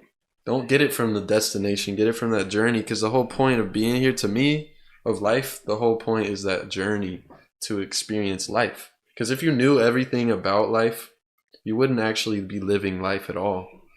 You know? That's so true. Yeah. And that's why, like, I've been retired, right? I've been, 2 years traveling the world, 2.5 years actually, traveling the world, sitting on a beach, man, for more than 2 weeks, it gets old. Everybody's things that if like, when I get this, then I will be happy. It makes no sense. It's like, if you can find happiness and fulfillment in the moment, doing the thing, doing something that feels like play, that other people view as work. Like for me, that's coaching. Like right now, I'm in a season where I'm doing a lot more coaching than I am actual sales calls. I probably take about 10 sales calls a week, maybe a little bit less. And I'm taking right now, I guess, I don't know, 8 coaching calls, but the coaching calls are an hour long. The sales calls usually I can close them in 30 minutes. So it's and whenever you got everything, you became retired, right? And whenever you got that to that point, did you ever get to a point when you were sad? dude, this is a thing. So with retirement, I mean, in this case, I wasn't like it's better to view it as a mini retirement where I knew I had 2 years of living expenses and travel the world, but then I knew I was going to have to do something later. But back to, I was telling you that I've climbed El Capitan in a day multiple times. Sick. That was in, what was it, 2015? That was my life, was like training to climb El Capitan in a day. I was studying it all the time. Like literally when I was doing my meditation, I was visualizing every section of it's a 3,000 foot route. So I was visualizing every section of it. And it was just like my purpose essentially. And then my partner, like who was supposed to climb it with me, pussed out. And then I got another guy and then he pussed out. And then I was like, oh shit, finding a partner who can, go for 12 to 16 hours straight and take risk is, that's the real challenge. And I found a guy last minute and we absolutely crushed it. Like I was expecting somewhere between 12 and 16 hours. We did 13 and some change, 13 hours. But after that, I was like, okay, well, what's next? And I like tried to set a next biggest rock climbing goal, but I just like soon lost fulfillment. And then I kind of fell into this depression of like, I got the thing that I worked so hard for that I made my life purpose for the last year. And now I was like, what is the purpose of my life? Or like, what am I doing? I need some kind of carrot or something to focus on. And I couldn't find what it was. So that made you sad. Yeah, I would say like sad, depressed. I'm not very good at labeling feelings, to be honest. Maybe that's just a belief I have, but sad. I guess just like a little bit empty. I'm trying to think of Yeah, man, I can see that. I can see that feeling for sure. Like, yeah, empty. That's probably the word. I'm trying to think of more words for it because I feel like I know the feeling, even though I haven't ever reached that, But I think I know the feeling. The feeling. It's just an interesting thing because a lot of the people listening, even they're they're on the way and they really want to reach that. And whenever they get there, I don't think they realize it's just gonna be another mountain. yeah. It's what's the Miley Cyrus song? It's the climb. Like it truly is. Like it's about like rock climbing in general is you get to the summit. Like the last time I climbed Half Dome, we get to the summit in the dark. We did a from the ground, we had to hike fucking 13 miles or something like that to get to the base of the route and then climb 2,300 feet. Get to the summit in the dark, winds blowing like crazy. Like we didn't even just like pause to enjoy it. We're just like, let's get the fuck out of here. And so the whole thing, the enjoyment was doing the actual thing. That's crazy to me, and I'm sure to all of them. But oh, probably. Yeah, I mean, crazy to think about, What's that? Just crazy to think about getting to the top and just immediately going down. Like there's no, like they all think, and even me sometimes, it's like you think you're just gonna get to the top and just bask in it and just love it, and then you get there and it's like, all right, let's keep going. Right, but then you're out of water. And you've been out of water for an hour and you've been going nonstop for 20 hours and your body just hurts and you're like, oh my gosh, I can't wait to eat some food and get some water and go to sleep, basically. So crazy. Well, whenever you got to the top of these, was it always you've only done one or you've done a bunch of different mountains or what? A bunch. Okay, so whenever you got to the top, was it like, would you say any of those times were like the best moment in your life or no? I would say the first time that I climbed, El Cap in a day, when this was my purpose, and it actually ended up being easy. And I got to the top, and it was like, I am the man. Like this is fucking awesome. So that was the best day of your life? Good question. The best day of my life hasn't happened yet. I think it's every day. I like that. I That's like how I that. feel. I feel like you choose your happiness. I think that you can find happiness anywhere you are because it's all in your mind. It's your perception. Like I said, your perception is your reality. So, Yeah. My dad said something really interesting. I don't know if we're talking about relationships or what, but he's like, it seems like every time I go into the kitchen, mom is there and she's in my way. And he's like, but then I realized when we went out to dinner with these other guys, and this guy's wife has already passed away. He's like, when if mom were to pass away, then I wouldn't have her to get in my way, yeah. right? Damn. That's a good one. Right, so that way you just love and you just realize more in the moment, like even the things that frustrate you or challenge you, you're just like, I'm so grateful for this person, or I'm so Wow. grateful for this experience. To me, all these obstacles could be opportunities for you as long as you view it that way. It's all about framing things in a productive way. Think about the most productive way you can frame your life and choose that. And one of my favorite quotes is actually Andrew Tate. He said, I don't believe in anything that holds me back. It's something like that. I'm paraphrasing. Mm. He said, I don't believe in anything that doesn't give me power. I think that's the word he used. And ever since he said that, I was like, damn, that's so amazing. And that's why he doesn't, and I don't either. I don't believe in uncurable depression. I don't, I believe in the feeling of depression. I just don't believe in anything uncurable. It's all in your mind. And the moment you believe something is impossible to change is the moment that your life is over or it remains that way for the rest of your life. Yeah. So I have a really interesting story on that. So my mentor taught me, whenever you classify something as like bad or something happens to you that you don't want, instead of wallowing in how much it sucks and all that stuff, because you can't change it, you can only choose how you respond to it. You just start asking yourself over and over and over again, how is this good for me? Yeah. Right? Because then, of course, your subconscious pull out the reasons. And like for me, I had last year, a little over a year ago, my backpack got stolen down here in Colombia, had my passport in it, had all my clothes.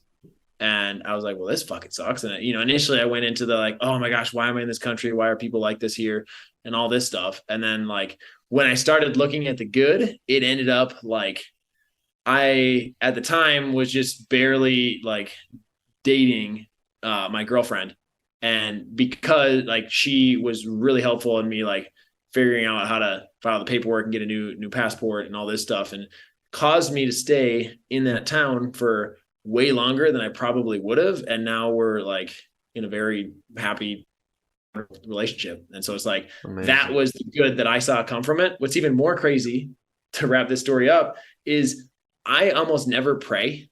Like, I believe in God, but I don't have praying as a habit. And I also I don't view God as a white man in the sky. I think that's a Russ song, right? Or something like that. But the day before that happened, I was like wondering, like, oh, what am I doing here in Colombia? And like prayed for a sign. The next day, my backpack gets stolen. And I was like, that's not the sign I wanted. So be careful what you wish for or ask for. Exactly. Exactly.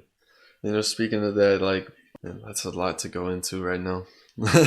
When it comes in, I talked about my view on God in probably the third episode, something like that. Yeah, I have 3 episodes that are out right now, as of right now, but there's one that's about to come out before this one drops.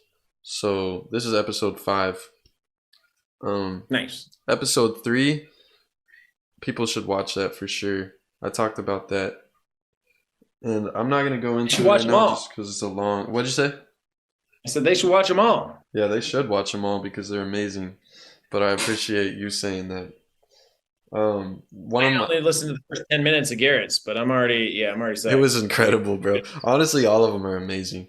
And like straight out the gate, I was interviewing financially free people, so I am proud of that because it's all about your network, man. That's who you're talking to. That's you elevate your mind. Talking to people like you elevates even my mind even higher. And I really am appreciative to have people in my circle And I also take responsibility for the fact that I put myself here, you know?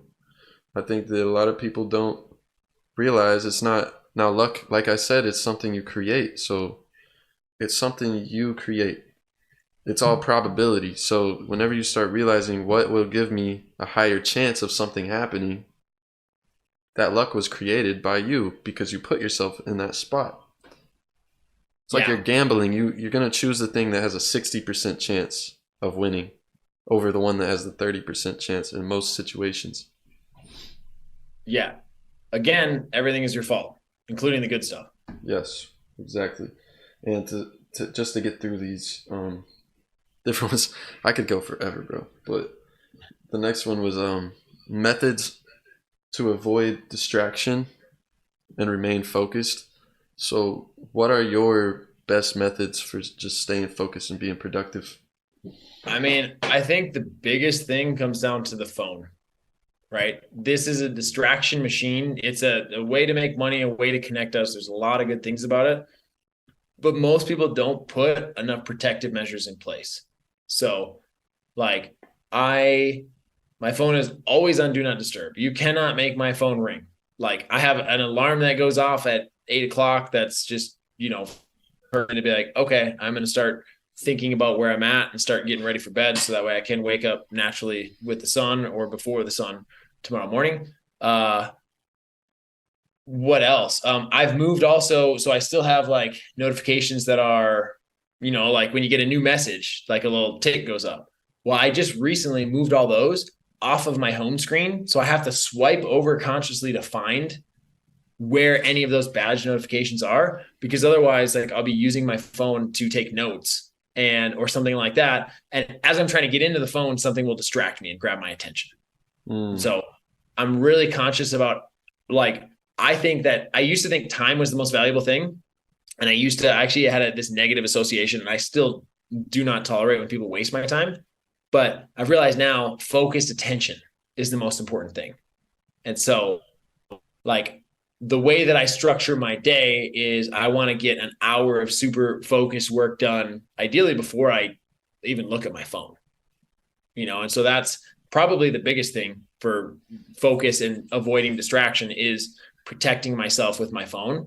And then also just not going and opening up loops, right? So not checking the email, not doing anything that, like, I view email now as somebody else's to-do list. Because it's like, I didn't ask for that. Now that somebody sends me an email and they want me to do something. And so now I like either have to mark it as unread or star it to come back to it later. It's not business for you? It's not like you don't have a lot of business in email. It's mostly... Not really. Yeah, that's the difference. There's some people, though, that they got all their business in their email. Right. Employees, they get their tasks in their email. The email says you got to do this, this, and this. But no, I mean, there's still good emails that come in. Like I have one...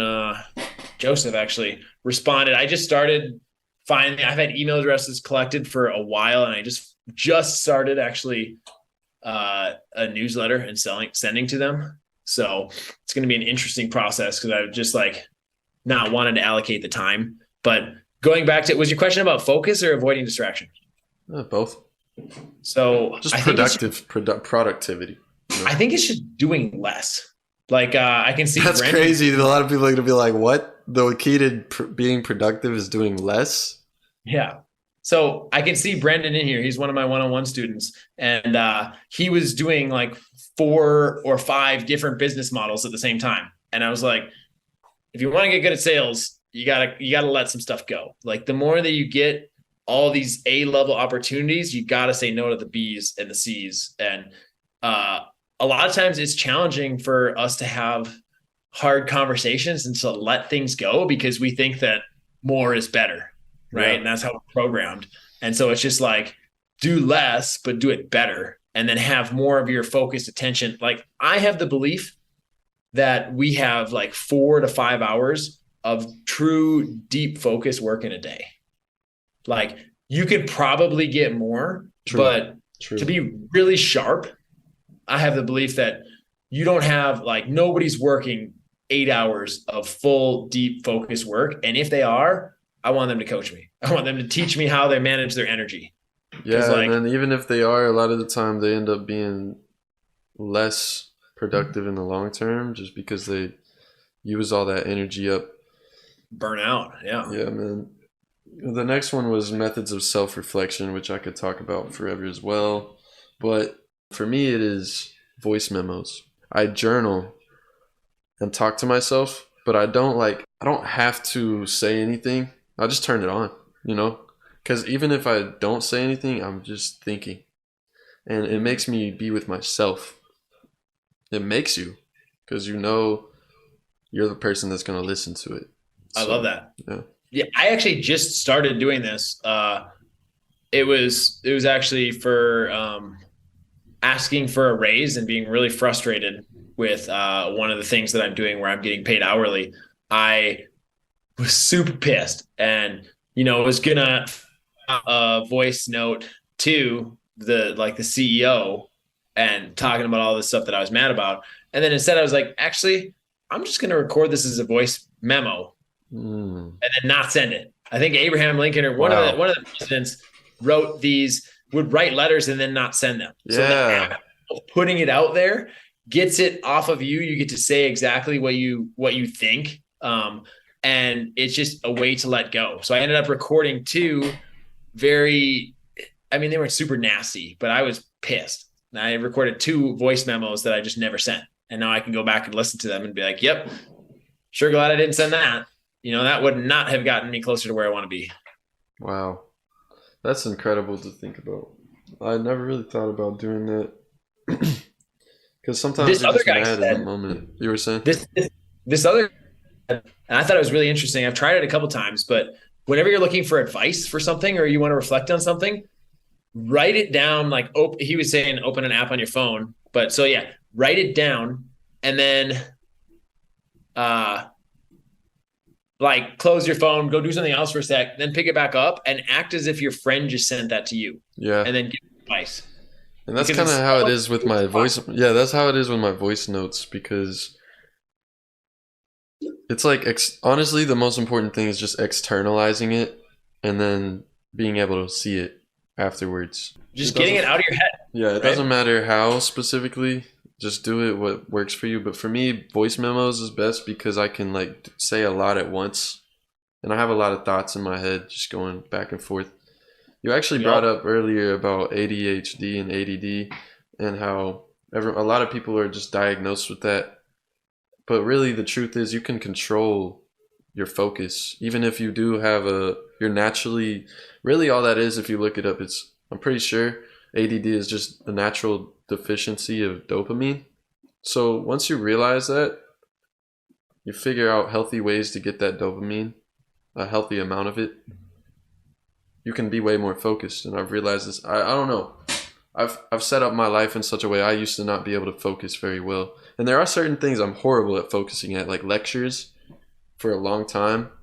If it's interactive, it's different. But once you just understand yourself and how your mind is working, you don't need all these drugs, man. You don't need all these drugs. Just change your lifestyle and figure out what works for you in the healthiest, natural way. It's trite to say, but we truly do have all the answers within us. And sometimes we need a good guide or a good coach to ask us questions to pull it out.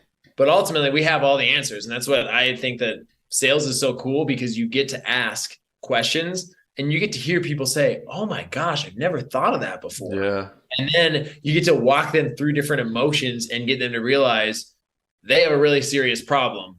They got to solve it. And then you're just show them how, if your solution does solve it, here's my solution. Here's what it'll do. This is going to help you. Isn't it obvious that you want this solution instead of staying where you're at right now? And then man, it's like psychology. I love psychology, so that's why sales is really fun. Really fun for me. I'm passionate about it. Just asking why people do things and then figuring out how to affect them in such a way by just asking questions or by talking and convincing them things is so incredible to me. But I wanted to go into real quick the healthy foods. What are some healthy foods you eat, man? I just eat a lot of first off, I think good organic ground beef like just beef in general, I think it's healthy. I feel great. And Yeah. I get my beef when I'm in the States, like I buy a quarter of a cow from a butcher in Utah, and the cow is out roaming in the mountains, no antibiotics, nothing. That versus, I have some issues with the food industry or the meat industry and all the antibiotics and all the other shit that they Bro, put in how there. much shit is bioengineered is ridiculous. Like, are they like Right. actually genetically engineered this stuff? It's fake. It's crazy, bro. And then Yeah. we talked about this before, seed oils. I mean, I'm sure you know about them at this Oh point. yeah. Yeah, they're in everything, man. Almost everything you'd go to the store and see. It's all the processed foods. They're made out of soybean oil, canola oil, vegetable oil. There was another one I'm missing. Like sunflower oil. These things are horrible for you. They actually increase the estrogen in your body to make you more feminine. Men are very needed in this society to even survive. Now, obviously, women are too, but we don't need all the men becoming women. That's another story. But Yeah. I was just gonna say it's really awful. Along those same lines is soy. Like soy is yeah, just, I mean, it's a meme on Twitter, right? But soy is just overly processed, and soy lecithin everything. Like you get yeah. any chocolate that you look at, it uses as an emulsifier. And it's just like I look at all these things and I'm like, how does this have soy? It makes no sense. Like Yeah, I've seen ground beef that has soy in it, and I'm like, what? Why? it's fake, bro. This it's literally fake, man. If I see soya in it, I just on the inside I gag, man. Like I'm like I don't want to eat this because I'll be eating it and I'll be like this might taste good, but I just know it's fake, and I want to eat real food. I mean, you feed your body correctly by feeding your mind correctly, and I'm very very strict about like I'll have a certain amount of things I can cheat on. I guess it's not cheating though, because 20% of your diet could be whatever, but 80% needs Yeah. to be very healthy, and your life will change. And speaking of that, this podcast is partnered with Epic Water Filters, and I love these water filters. They actually get rid of fluoride and tons of contaminants that are in your water. And even if you have a Brita water filter or something, they don't actually take out much. Actually, the Brita, I'm pretty sure it only takes out carbon, and it doesn't even take out all of it, or even 99%. It's pretty bad. And the one I got now, I went and found this company. So it's not like I just wanted to make money off this company. I really went and found something for me just so I could have a good water filter. Because it's disgusting drinking this water. You look up and find out what's in your tap water, bro. And I don't know, it depends on where you are. If you're drinking straight out of the spring, that's different. But I know with you, you're probably traveling all over the place with some actual good water. But I'm sure a lot of those places don't have good water. You should get one of these. A lot of it's this. Oh yeah, A lot of it's in plastic. Is it travel? Is it bro. easy to travel with? Yes, bro. Is my It's they have a water bottle. Like they have a water bottle that has a filter in it. That's crazy. I mean, this shit is crazy to me. It blows my mind because it's affordable. Like you can find stuff like this, but not the water bottles. I've never seen those. But you can find stuff like like their filters that filter really well, but they're always like 200 at least. This one's only the one I got is like a dispenser like this big, and it's like $75. That's nothing. Especially if you're in a household with multiple people, you just go half and half. Boom. Well, obviously it's not half, quarters if you had like 4 people. But my point is, I love that company. Use code HTPOD at checkout at epicwaterfilters.com, and I'll link it in the description of this. You got to get it. Epic Water Filter. Yes, Epic Water Filters, man. I'll check it out. I'm gonna get one of the guys on the pod. So I found recently that so what happened actually was I was at a yoga, like a hot yoga class when I was in Utah, and they had alkaline water there. I don't know if you've ever had alkaline water. I have. Like super filtered, and then also they increased the pH. Maybe it's better for you, who knows? But I had like this much left in my water bottle. I went to work right after yoga. So I, took a shower, went to work, had this much left. I drank it, and then I filled it up with the water that they were like government water, like literally from the federal government building. Took a sip afterwards, was like, oh my God, like it was so bad. And so you wouldn't be aware of that if you didn't have them side by side. But once you have them side by side, then it's like you can't. Also, You know, if you were drinking it for a month and then you switch to the other one and drink that for a month, it's crazy. Dude, your body is made up of 75% water or whatever you want to say it is. It's like, obviously, it makes up a very big portion of your body. So you should be careful about what water you're drinking. They even have some that go on your faucet, or you could get it on your, probably even your shower. And that's what I want to do, because you absorb water into your skin whenever you take a shower too, which I'm getting there. But that's some crazy shit to think about. But do you know about fluoride? I know that it was introduced and it's into the water supply, and at large quantities it's poison. And it makes no sense that it's, to me, that it's put into our water like without consent. The guy who puts it in has to wear a suit. You know what's even crazier? You know what's even crazier is who did it before us? Do you know? No. The Nazis. Really? Yeah. I've heard stuff like, honestly, man, after 2020, I feel like the conspiracy theorists are undefeated. So now I'm like on board. I'm on board with all conspiracies now. But yeah, I think the federal government was putting it in the water back in like the 50s when they're also up to some other strange experiments and things like that. It's the propaganda people. The same people that create all this propaganda are the same ones that do this. You really think that they're not serving their agenda of making you docile, more able to be controlled? Have you been off fluoride for a long time? Because I've heard these people talk about, like, I don't know if it's when you're sleeping or what, but like the demons or something like that. The demons? I don't know. You got to look it up. It's like if you're in the developing world, I don't know if I think it's like sleep paralysis. Well, I don't know about that, but I do know I haven't been fully off. I've almost been off completely. It's just that my toothpaste still has it, and it's in all the deodorants you use, and it's in so much stuff, man. But those are the main things: is toothpaste, deodorant, and water. I've gotten it out of my water now, which I'm very happy about. I mean, it takes out 99%, which is definitely enough. But the craziest thing is I found this video that taught me about this stuff. It was called "The Biggest Cover-Up in History" or something like that. Fluoride. It was about the pineal gland. And I don't know exactly how to say it. I'm pretty sure it's pineal gland, but it looks like a pine cone, and it's like right here where the third eye is.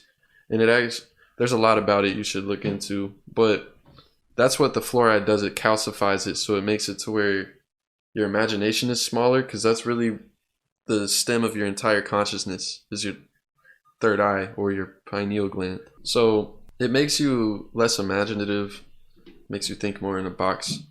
It's really interesting though, because you can look at all these carvings and different things, that the art from the Egyptians and even before that, all these ancient civilizations, they all have pine cones and like different things in the middle of their head, right where that is.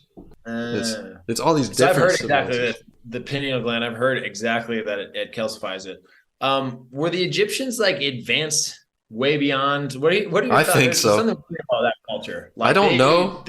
I don't know, but I really think that they had the ancient technology. I think was even farther than ours in some type of way. I mean, obviously ours is different. I think it's different, but I think that I don't know what happened, man. I wouldn't know, but it's like really interesting to think about, honestly. Maybe they had a better grasp of how to control their reality or something like that. They built the pyramids.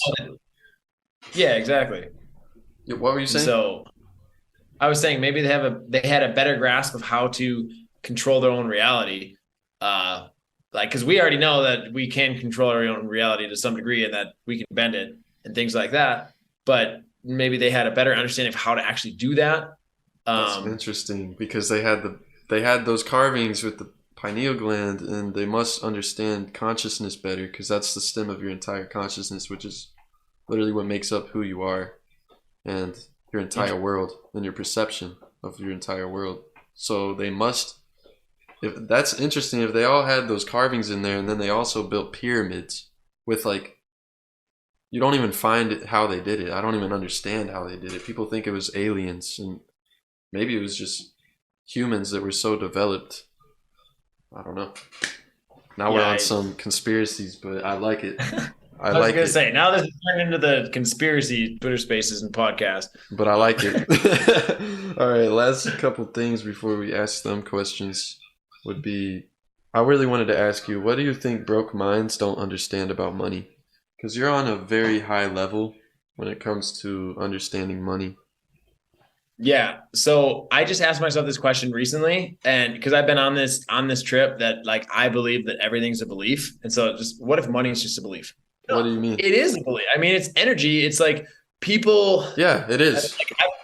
Yeah, it's energy as well. But you like literally when people go through my private coaching, a lot of what I'm doing is deprogramming and figuring out what kind of programming do they have, because there's so much programming early on about how money's bad, how rich people are assholes and things like that. And if you truly believe that, or if you have that internalized into your subconscious, then you will always self-sabotage yourself before you get the money, because you want to keep yourself safe by not becoming one of those rich assholes or people that you have. Exactly.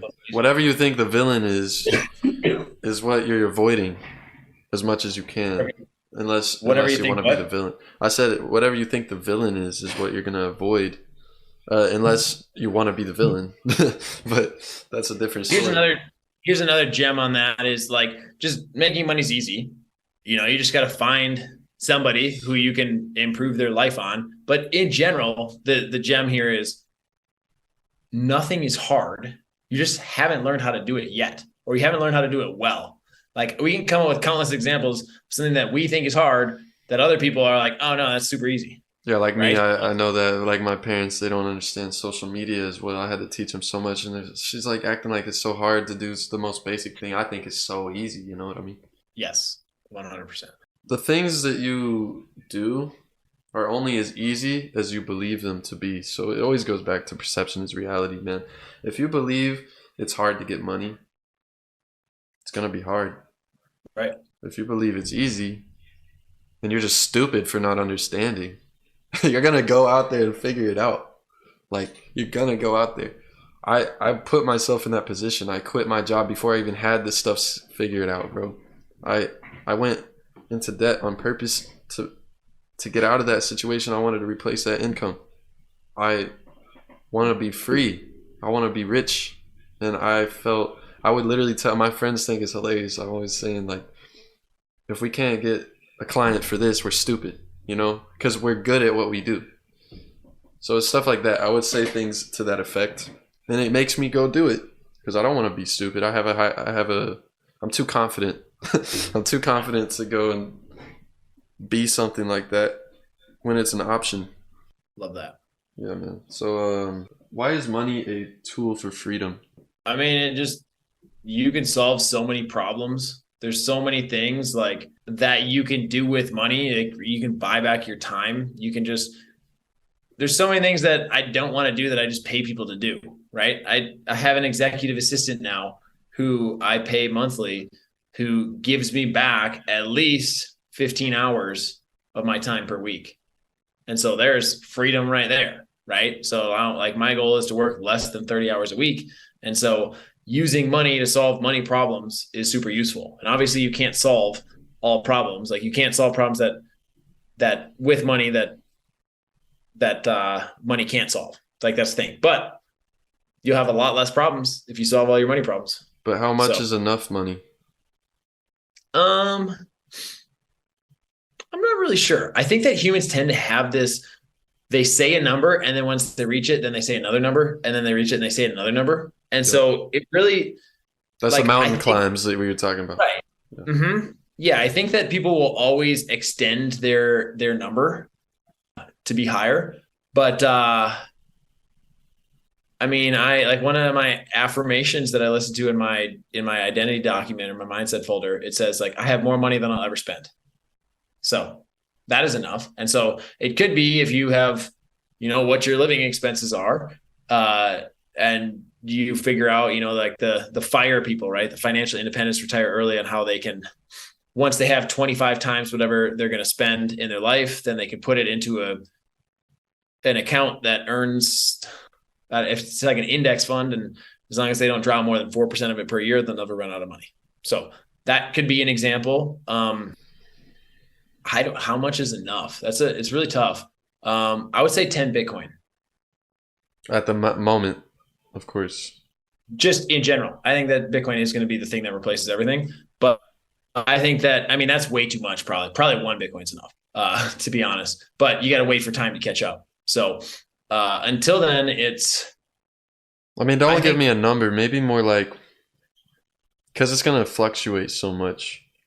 More like a position, if that makes sense. I don't know how else to explain it. I guess what's the position that's enough? It doesn't have to be a number, but let's say you have to have enough money to buy this many houses, enough money to buy this many houses, enough money to do this. That's what I kind of mean. If you had to word it like that.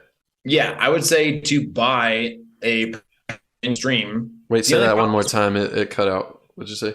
Yeah, I was going to say enough money to buy a passive income stream that yields you X. And whatever X is whatever your yearly expenditures are. So that's 50K, 100K, whatever. And so, you probably need 10 times that in, say, real estate or in something that's an income producing asset that truly is passive.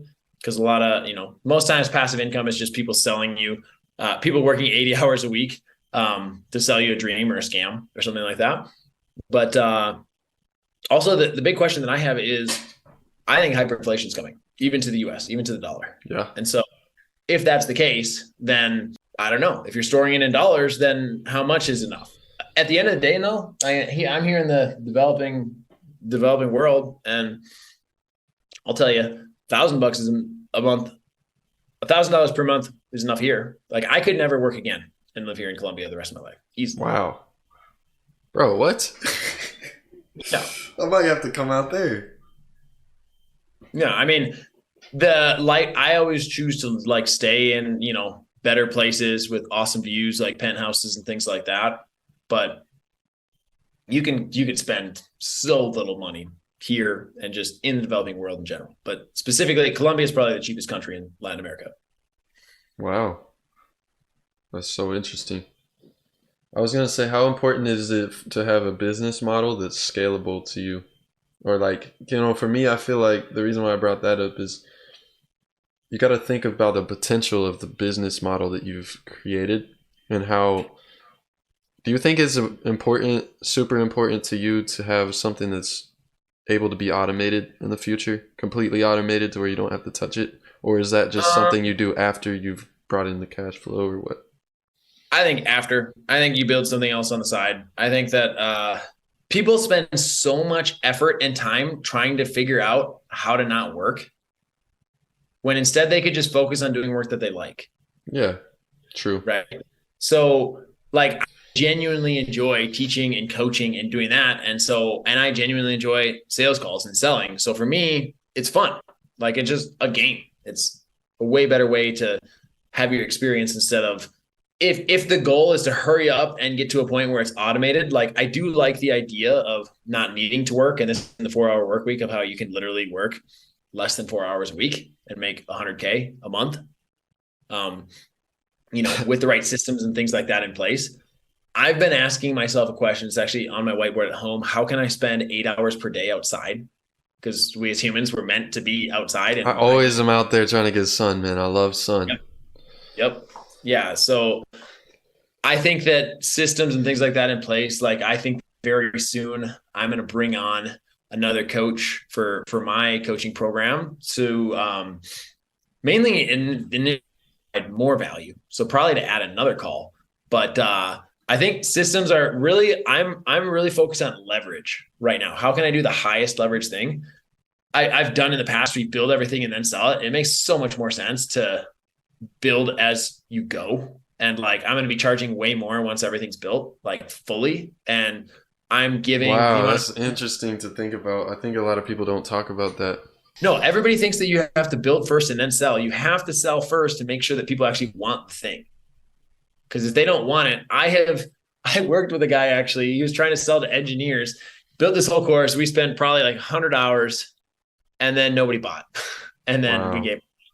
And it was all we had. And this is also before I understood We needed to take the webinar and give them a lead magnet and get their email. And then we needed to market to them from there. And there's a lot of things that we were missing that I just hadn't, it was a failure that was needed. So again, everything happens in perfect timing in the right order. So you have to have these failures. Like you literally have to fail at online business multiple times to learn the skills and to learn how to place things in place, And so like I've been building a business online since 2020, and failing over and over again and learning and developing all these skills along the way. So back to this book I was talking about, the Scott Adams book, How to Fail at Anything and Still Get Big. You just stack so many things, so many skills on top of each other that it would be unreasonable for you not to make like 30 grand a month.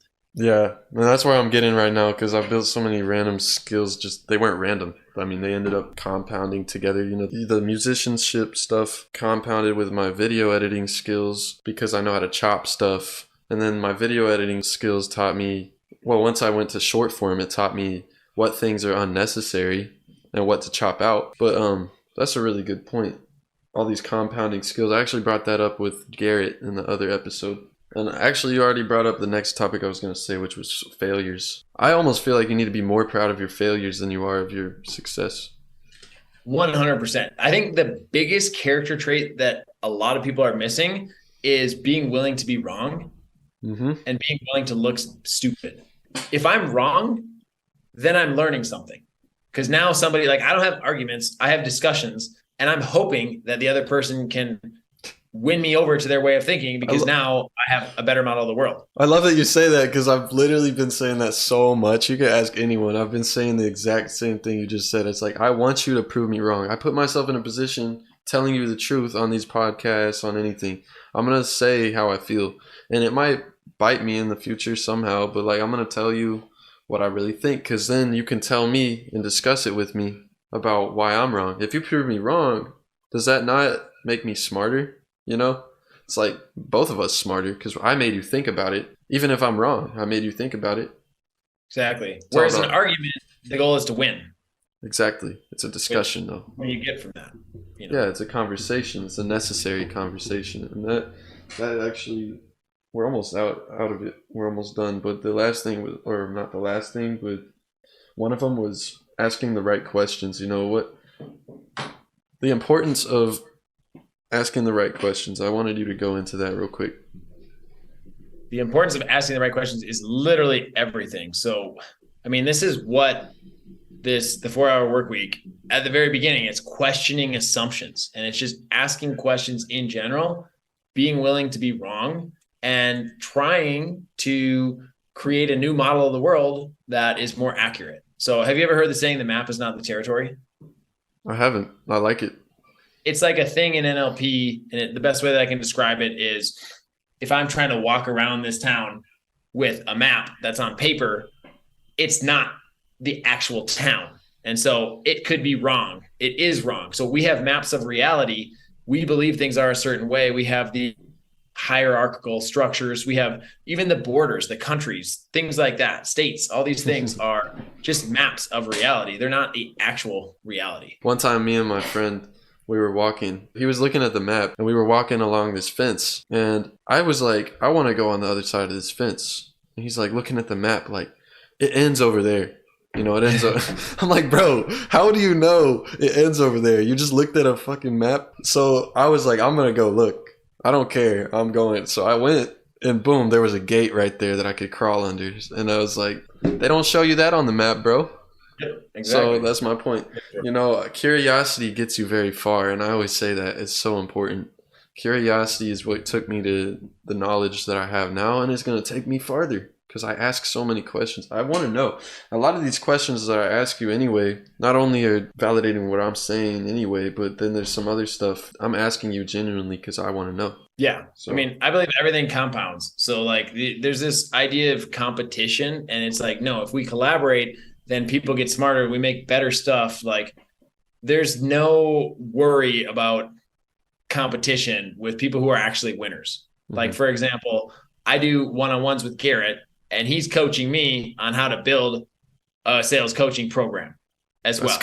That's cool. And he's like, yeah, I don't care. Like, he's like, I know there's more than enough, and I like will I still refer people. There's sometimes when people, are still qualified, but I don't want to work with them because I have very high standards. And so I can then just send them over to his program. There's something to be said about successful people, like truly successful people. A lot of them are actually they're just good people in general. I've noticed a lot of people give them a bad rep because they don't have access to them or something. Yeah, or it's programming. Yeah.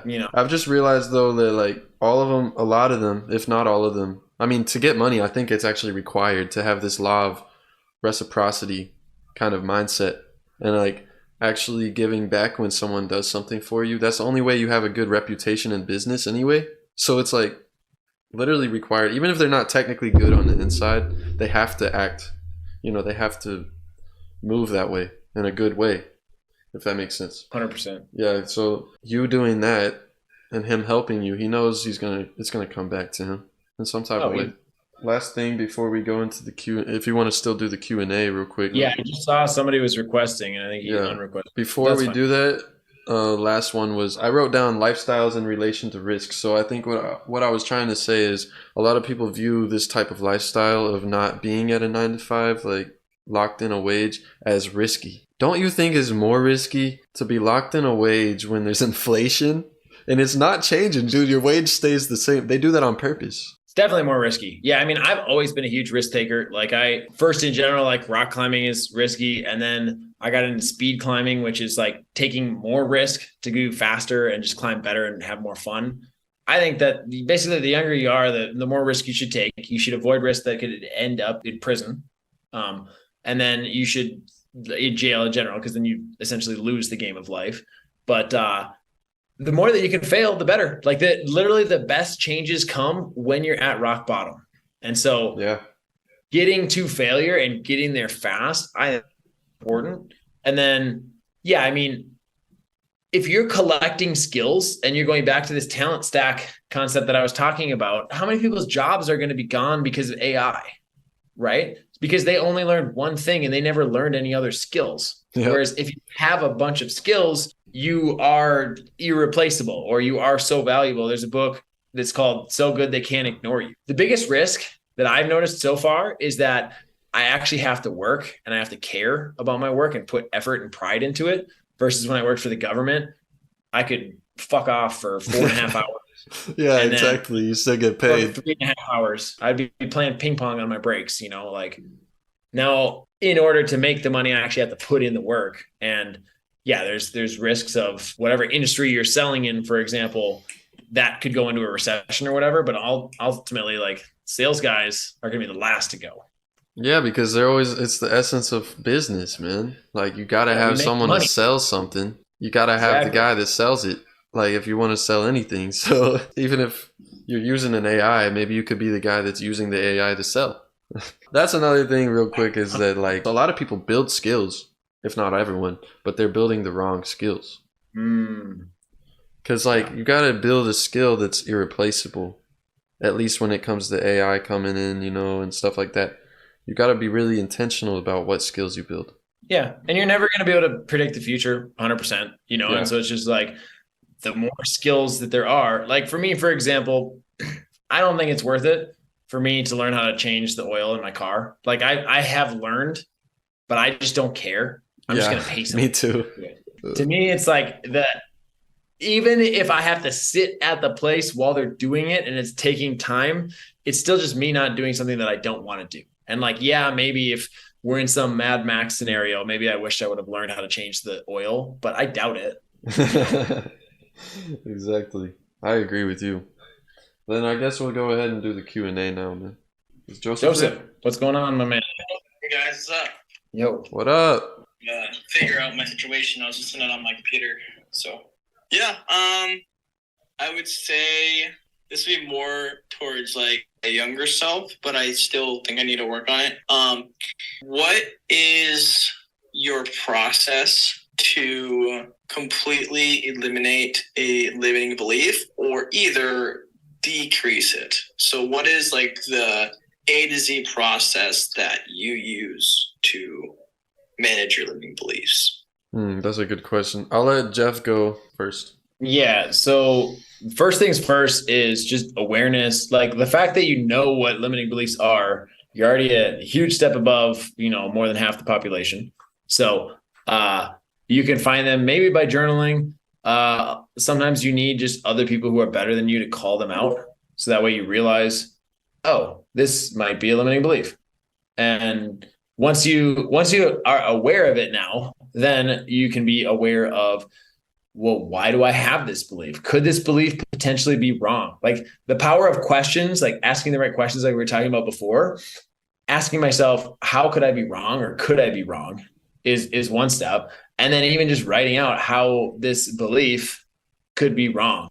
Do you have an example of a limiting belief that you want to share? Yeah, I experience it every day when it comes to working my sales roles, and I'm still trying to figure it out.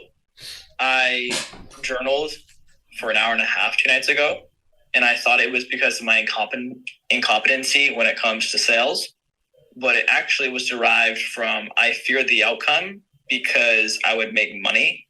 And then I asked myself, why do I think that?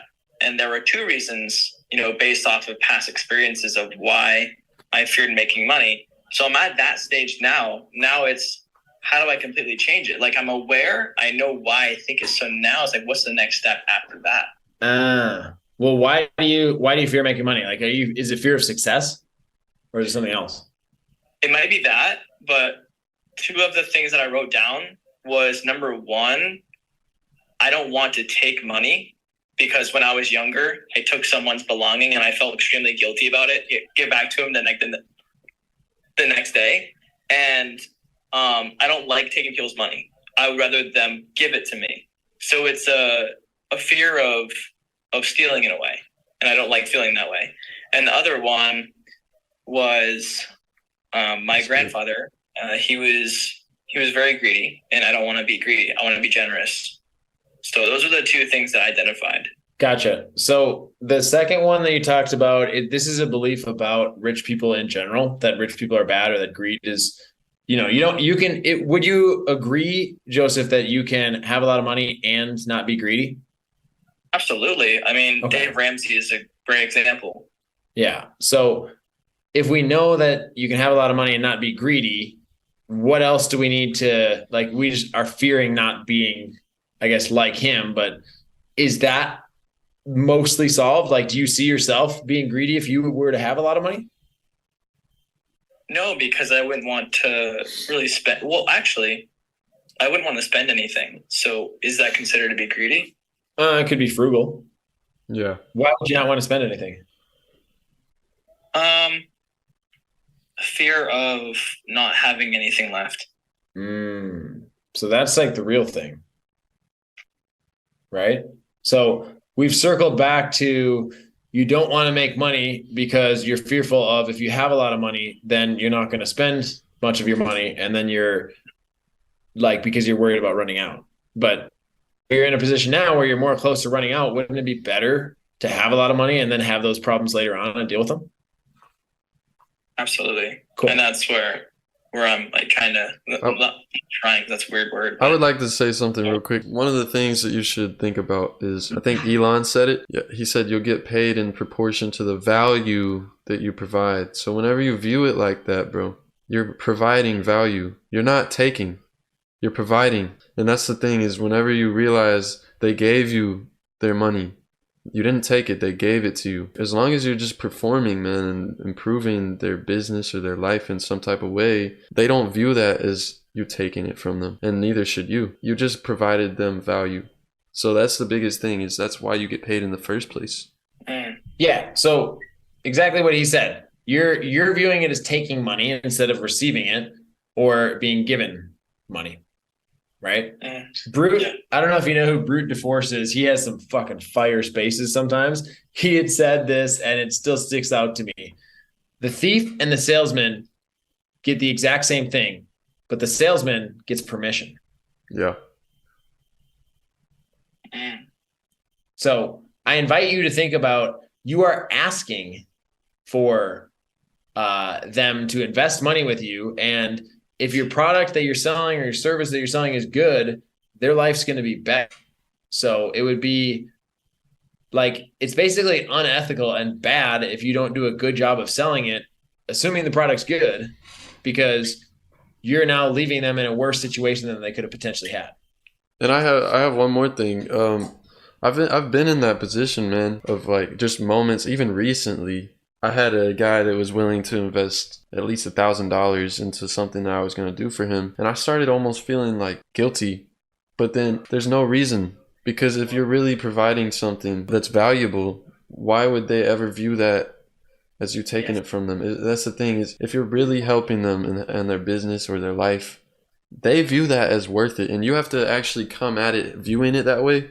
It's kind of like women. They know whenever you're not confident in yourself. It's the same thing. You have to be confident in your value that you're providing too, and they'll sense that. You just know you can help them. That's all that matters. You should actually start just focusing on your whole goal the whole time was just to help them. Yeah, you want to get paid so you can keep helping them. If you're not getting paid, you can't even help them in the first place. You got too much other stuff to focus on. Good one. Yeah. I had another question too about limiting beliefs, if you guys mind. Let it rip.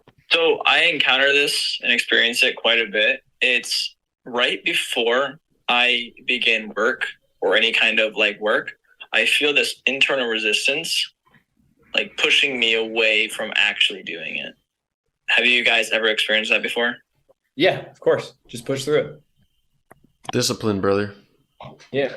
I mean, So is that normal? Like it's not some weird. No. you think the most successful person just wants, like, I know he wants to work, but the reason why he wants to work so bad is really just because of the result. You know, it's not like he really wants to just sit there. I feel like he doesn't want to just be at his desk all day, but he just wants, he knows it's worth it. That's how I view this, at least. What about you, Jeff? What do you think? Yeah. I mean, I just view the whole thing as a game. Right. And I am controlling my character. Right. So Tej has another good thread on this. You can find it in his freebies. It's like called like how I manifested $33,000 profit days. And you view your life as a real life Grand Theft Auto character. So when your character is tired, when you feel tired, that's not you. That's your character that feels tired. So you use the God inside you to control your character. So you basically just pick up the controller and make your character do the thing anyway. And how do you get the stamina back? You know, you just take a break real quick, let him breathe, and then you're back at it. You got to keep the stamina up. Yeah. So it sounds more than anything that you success. That you what? Could you repeat that? Because it actually didn't come through on mine. Yeah, that he has a fear of success. Oh. And so what's actually behind that? And that's maybe something that you'll want to journal on. So like, what are you afraid of that if you are successful, what is the type of person that you would become? And what are you afraid of something there? It could also be a fear of failure. It's funny that we talk about both of them, but it could also be, well, if I don't try, then I can at least say that I didn't try. Right. So then I didn't give it my all. What really sucks is if you try really hard and then you fail, because that's why like heartbreak is a thing, right? You try really hard to make the relationship work and then it doesn't. And then you like gave it your all. But if you can tell yourself that, oh, I wasn't really, that interested in this girl, or I wasn't really that all in on this thing, and I didn't give it my all. So if I would have, I would have been able to succeed.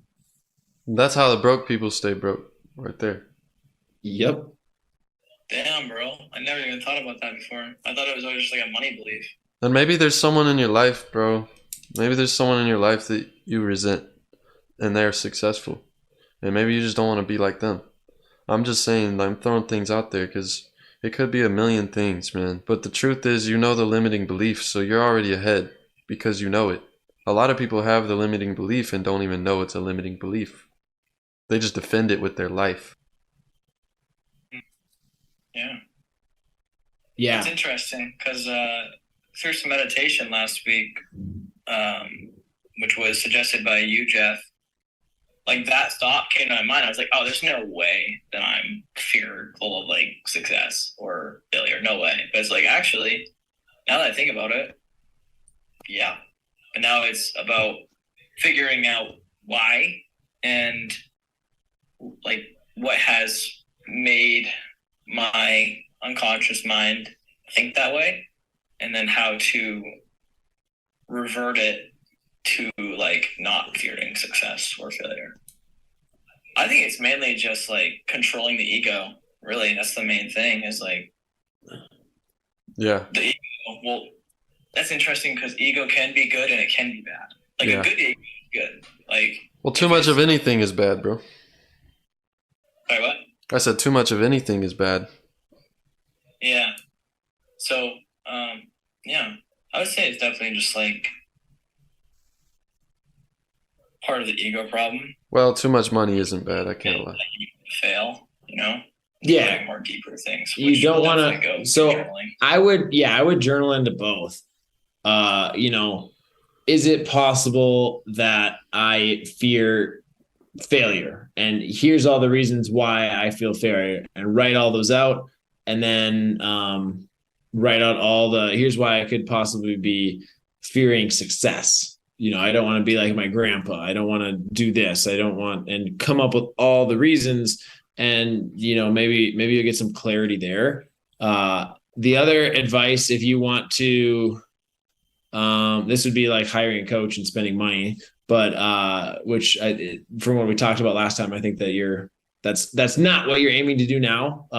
But again, if you can find you have to be wise about this, but if you find like a 0% APR credit card that's 0% for a year, and you're willing to bet on yourself, you just got to be smart, obviously, if you're doing that. But anyways, using NLP, that's what we did. That like session we did when we were talking about not keeping your word. That was like a little NLP therapy thing. So that was like very brief and in front of a bunch of people, so we couldn't go as deep, but that is an incredible tool. Like the workstation exercise. Yeah, exactly. That's like this self-image concept. And I had somebody do this on me. And then that's where I basically just like was like, all right, well, I had taught it to one of my students. And then I was like, all right, let's just do it live and see what happens. So, guys, I got to go. My beautiful Colombian girlfriend is wondering when I'm going to take her to dinner. That's all good. I'll continue the space and finish it off, but I will talk to you soon, man. I got something to talk to you about. Yeah, man. I mean, we could have done this for another 2 hours easily. I could go forever, bro. I think we should do this more often again with you, because we could do these questions, man. I enjoy doing this. So absolutely. If anybody's listening to the recording and you want to get good at sales, DM me sales and I'll take care of you. Yes, sir. Thank you for coming on the podcast. I always say, I know your time is money, and I respect it 100%. And I just know that this is a worthy use of our time, because we're really changing people's lives. Really. Yeah, absolutely. Thank you, bro. It was a pleasure. All right, man. We'll talk soon. Peace. Peace. Peace. Peace. Peace. Peace. Peace. Peace. Peace.